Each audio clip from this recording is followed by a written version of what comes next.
resolved. But like I said, I'm still not really in party politics as a whole. You don't see them going for governors, senators, That's really? That's not even just a Nigeria thing. You can find that even very advanced democracies like the United States, UK, and so on, you will find that it is still heavily dominated by men. So there's one African country, I think, is it Rwanda? Also, Malawi. there's an African country that has managed to make it like a 50-50 thing with regard to their parliament, but I don't know about the rest of the country, which is a very good development, by stepping up more, by making ourselves visible and more active in these things. Don't you think that there should be a legislation mandating them, mandating a certain percentage for their participation? Well, it would help. It would certainly help. But that would have to start with the parties. You know, there might be need to insist that all the parties should make sure that their membership consists of at least 40 to 50% of women. And even thinking of a national chairman being a woman. There's nothing wrong with it, because there are women who have contested for president in this country. And if they remain active, and it's not just about, you know, many people just wake up and run for office. I did that too. Yes, without climbing through the ranks. But where you have women who have climbed through the ranks and know what politics actually is, and know what the power tussle is about, and have paid their dues, and they don't need to have held any office. Why not? From local government chairman, a party chairman, to state chairman, you know, national chairman, why not? But don't you think educated women shy away from politics? That's part of what I mentioned, that I don't know Because if it's a natural inclination to stay away from power tussle. You know, there's also a cultural element to it. Politics is very demanding. And because you're thrown into the ring with men, it is a male-dominated environment. You have to step into your masculine energy. I hope I'm communicating. You have to be as masculine as the men you are engaging. Those fights they are going and getting involved in, you have to go and get involved in those fights too. No, I'm not talking about violence in this case. Constructive violence. No, in this I'll still shy away from the word violence or aggression. Okay. All fights don't have to be violent or aggressive. A fight is your capacity to step forward and own what should be yours. So when men are stepping forward, going there, getting that, you have to have that go-getter spirit in you. And sometimes that requires you being twice a man. And it can be a very unattractive, unappealing way for a woman to be in the domestic environment. You need to find how you are going to disengage that masculinity when you are coming home. Because you cannot come home to your husband with that kind of energy. You understand? Yeah. Or to your children. So it becomes a very delicate balancing act for women. And I think some women just don't want to be bothered with all of that. It's too much stress. So let me just mind the one I can mind and stop worrying. It's not even every man that will have the stomach to endure his wife going for late night meetings and still be calm and okay. For campaign on days. Understands the dynamics. So I think all of these nuances cause women to step back.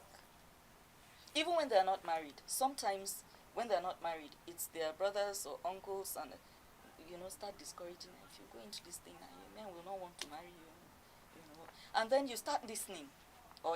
And then sometimes exactly, and then sometimes they discourage you because they are worried about your welfare. They will rough you up. They will send their thugs after you. Did you not hear of this lady that got killed? And it's not a manipulative strategy to hold you back. It's genuine concern. Yeah. So I find that all of these sociocultural issues could work together to keep women away from partisan politics. But from your own view of happenings, can you really give them an advice of a balance they can maintain It's hard. between? The first thing, Because you're a mom, you veered into politics, yes, and you have written about them. You have interacted with both this thing. yes. If that agreement is not there, and this is something you are passionate about, you should realize that it will affect your home and your marriage negatively. So if you're a married woman, you need your husband's full support. If you are single, you need the full support of whoever the patriarchs in your family are. You need that male support. We are still a patriarchal society. So you cannot say you are going to go it alone. As a woman, no. You need the men to support. Even when you have your own money, you need that masculine support. So if you are a woman in a viable marriage, your marriage is fine and everything, you have your children, you have your family. If your husband is not 100% on board, it will be a real challenge for you. You need to find a way to convince him that you're not going to go out there and compromise yourself. That to the extent that you can, you will continue to fulfill your obligations as a wife. You are not going to bring any scandal home. So these are valid concerns, you know. So it's a very dicey thing, but with wisdom. It's not something you should be forceful about. It's something that you should be cautious, respectful about how you're approaching the men in your life, particularly your husband. If you come at it from a place of force, you are going to have that dream probably squashed. You have to convince him that this is a viable project. And if he already trusts you, it goes a long way. Okay, so on the whole, what would be your rating of how women have fared in politics? Well, it's a very treacherous terrain, both for men and women alike. Like I said, you have to consider being twice a man if you're going into politics. You cannot be somebody that bursts into tears every no, you have to be prepared for challenges, betrayals, and Are so you on. saying they are prone to? No, I mean, us women, we tend to be a bit more emotional than our men folk. Sometimes it's even hormonal, you understand? You have to have that stomach to take things. So if you know you don't have that, maybe it's not a field you should venture into. So I don't see enough women. I've said this over and over again, and we are trying to analyze the reason why that may be so. It's social, it's cultural, it's domestic. It's also about our own temperament as women, as the feminine gender. Yes.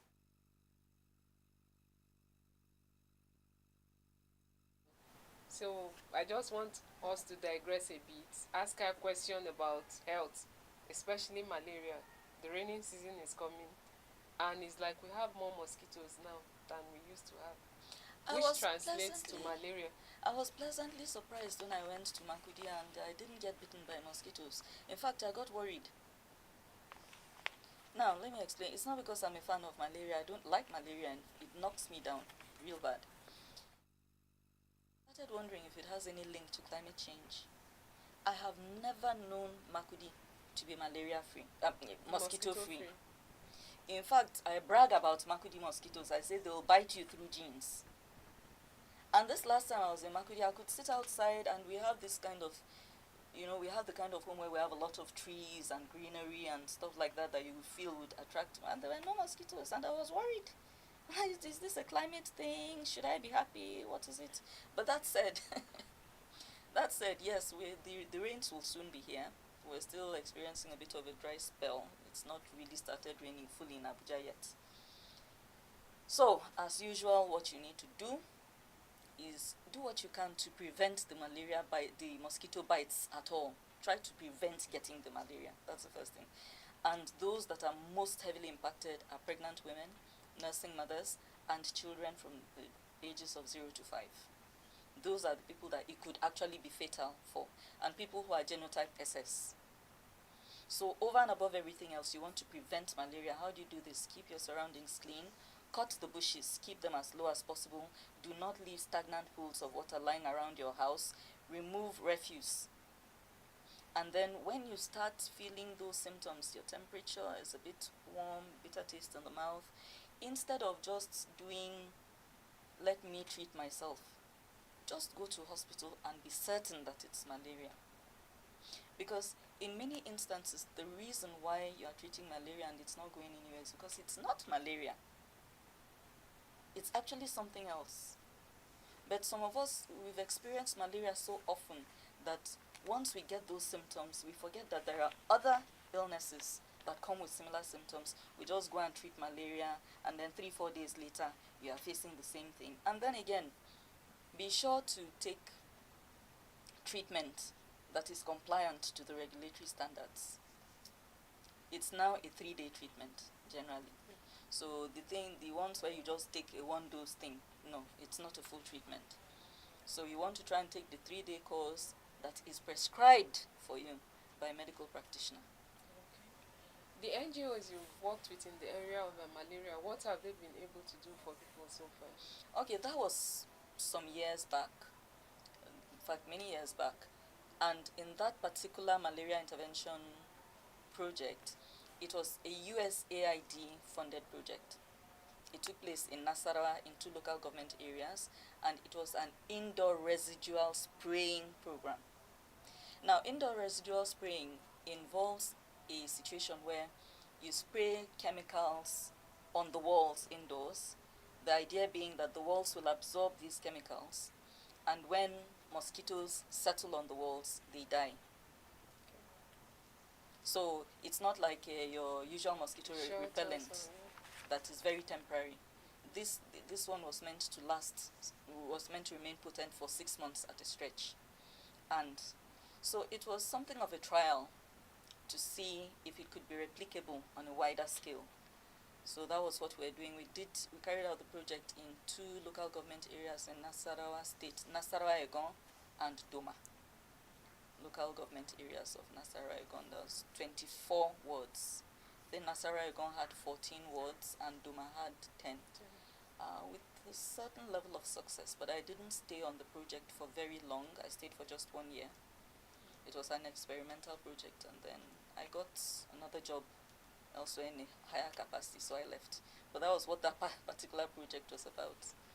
Okay. So, what would be your advice to the people now in this season, politically and health-wise? Stay healthy. That's one way of showing your family that you love them. Eat good food. Eat as to the best you can. I know things are very expensive now, but try as hard as you can, to the extent that you can. Eat at least 1 nutritious meal a day. That's the first medicine. Then you want to try and avoid malaria at all costs. Keep your surroundings clean. Keep the bushes away. Make sure that you don't have pools of stagnant water lying around. Remove trash as much as you can. Of course, you cannot help what your neighbors are doing, but try to control your own immediate environment. Where you can, use long-lasting insecticide-treated nets. Where you can, try to use mosquito sprays to, get rid of the ones within your environment. So at least with regard to malaria, you can do that much.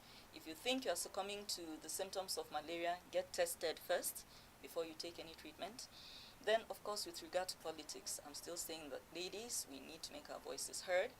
And once you've hit the age of 18, go out there, learn how to vote.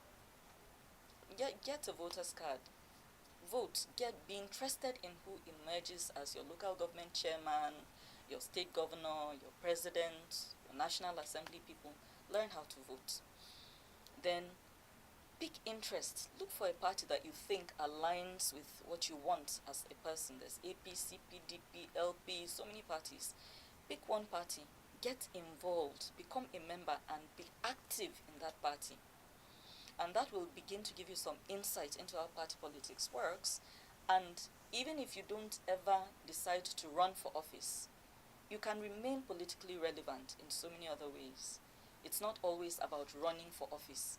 You can help those who are already in office to be more relevant at in their communities, in their domains, and so on. So it's not always about having to run for office. You don't have to run for office and win to be seen as a politician. It's about how active you are with regard to party politics. That's what counts most. And if we want government to start doing things that favor us, there is a need for us to infiltrate, so to speak, the corridors of power. We cannot always sit down and be dormant and docile and wait until government does that policy. Until government does a policy that says women should not participate in politics, there's really nothing holding us back. Okay. And on that note, I want to say thank you, Mrs. Devan Amatiomom, for coming. Thank you so much for having me.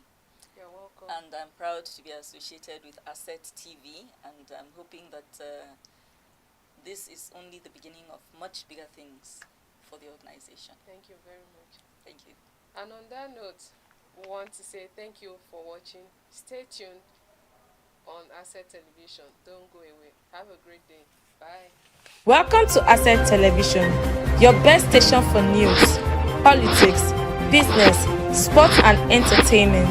Your one-stop channel, Asset Television. Welcome to Asset Television, your best station for news, politics, business, sports and entertainment. Your one-stop channel, Asset Television. Welcome to Asset Television, your best station for news, politics, business, sports and entertainment. Your one-stop channel, Asset Television. Welcome to Asset Television, your best station for news, politics, business, sports and entertainment. Your one-stop channel, Asset Television. Welcome to Asset Television, your best station for news, politics, business, sports and entertainment. Your one-stop channel, Asset Television. Welcome to Asset Television, your best station for news, politics, business, sports and entertainment. Your one-stop channel,